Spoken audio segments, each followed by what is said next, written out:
Sasa hivi mmevuna, unavunia 30, 50, 100, 150. Usikimbilie kuuza.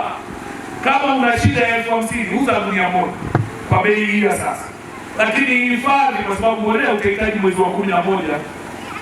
Kama utahitaji mwezi wa 11, kwa nini unakimbilia kuuza saizi?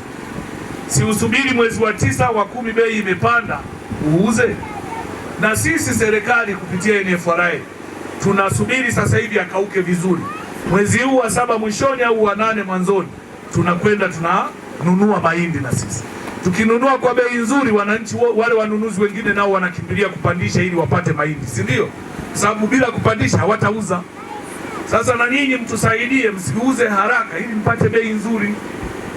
Lakini mzee amesema jambo la msingi sana, kasema kuhusu soko la kimataifa, na mimi niwaambie hili ndio jambo litalokuwa mkombozi kwa wakulima wa mahindi. Leo mpunga kienda Mbarali pale huwezi kumlangua mtu kiurahisi. Kwa nini? Wameweka mfumo, kuna magodauni.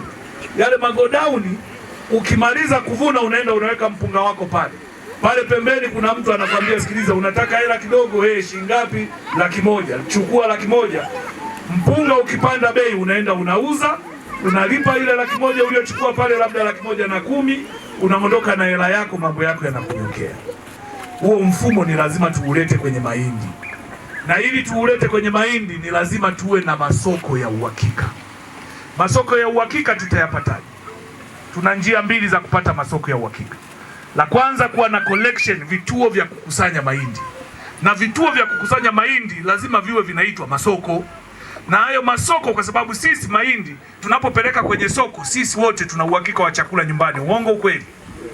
Kwa sababu tuna uhakika yale tunayapeleka pale, ili tutafute soko la nje ya hapa, liwe la watu wa Tanzania au wa nje ya nchi. Kwenye lile soko pale ambapo tutayapeleka, la kwanza kabisa pawepo na uhakika, ninapopeleka mzigo wangu na kuushusha pale, muda huo huo niwe na uwezo wa kwenda pembeni nipewe pesa na mtu. Kama nimeweka gunia 100, aniambie weka gunia 100 hapa, lakini bei inayoanzia ni 500 kwa kilo. Inaanzia 500, itavyoendelea kupanda ndivyo tutavopandisha. Wewe utachoenda kulipa pale ni gharama ya kuliweka ile gunia kwa wiki, miezi 3 au 4. Utalipa pale gharama ya yule atakayekupa hela, labda atakwambia 5% au 7, si ndio?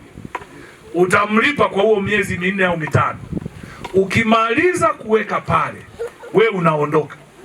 Sasa hivi kinachotutesa, wanaonunua mahindi wengi hapa tunawaona kwa sura ni wenzetu wa Tanzania, lakini wanawanunulia wageni wa nchi jirani. Wale wageni wakija hapa wanachukua jasho lenu, wakienda wanapata faida mara 4. Tukiwa na vituo hivyo tukawadhibiti hawa wanunuzi, wataenda kununua wapi? Wakija kote huku hivi, wewe unajua nikienda Makambako pale naenda Fudi, nikifika Fudi nikiacha gunia zangu 100 pale, wananiambia unataka shilingi ngapi? 3 milioni 4. Unasema nipeni kwanza 500,000. Unachukua 500,000 zako, unaandikiwa pale, unaacha mahindi yako, unarudi huku.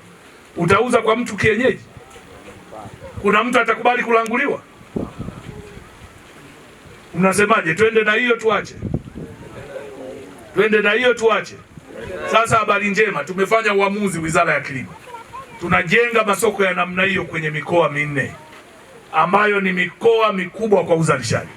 Wa kwanza Ruvuma, tunajenga pale Songea soko la namna hiyo. Tunakuja Njombe, tunajenga Makambako ambapo mtu wa Iringa anaweza kaleta, mtu wa Njombe anaweza kaleta, mtu wa Nging'ombe anaweza kaleta, ni katikati. Uongo kweli? Na hapa tayari eneo la soko la kimataifa lipo. Tumeelewana? Tunajenga Songwe, na lingine tutajenga Rukwa. Masoko mangapi? 4. Lengo ni kutengeneza mfumo huo, na huu mfumo ukiutengeneza tu benki zote zitaukimbilia.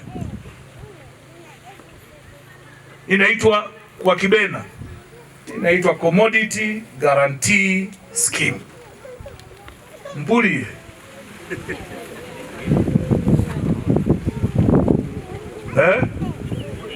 ni mfumo wa dhamana ya mazao au bidhaa. Mmenielewa? Yaani wewe yale mazao yako ni dhamana. Ukiweka pale una uwezo wa kuchukua hela kwa kuanza, baadaye unakuja unamalizia hela yako yote. Sasa mnasemaje? Twende hivyo niache? Wanaosema twende wanyoshe magala ndani ya miezi 7 ya kuhifadhi mahindi tani 30,000. Tukimaliza tunajenga na jengo la ofisi pembeni, na kwa sababu wenzetu kwenye hayo maeneo mengine wanatafuta eneo, lakini ile eneo tayari COMESA walishatusaidia kulifidia miaka zaidi ya 15 kama ulivyosema.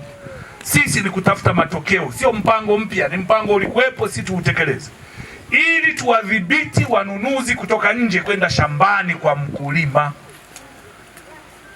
Tukiyakusanya mahindi kwenye kituo, wataenda wapi? Si wana njaa? Si watakuja pale kununua?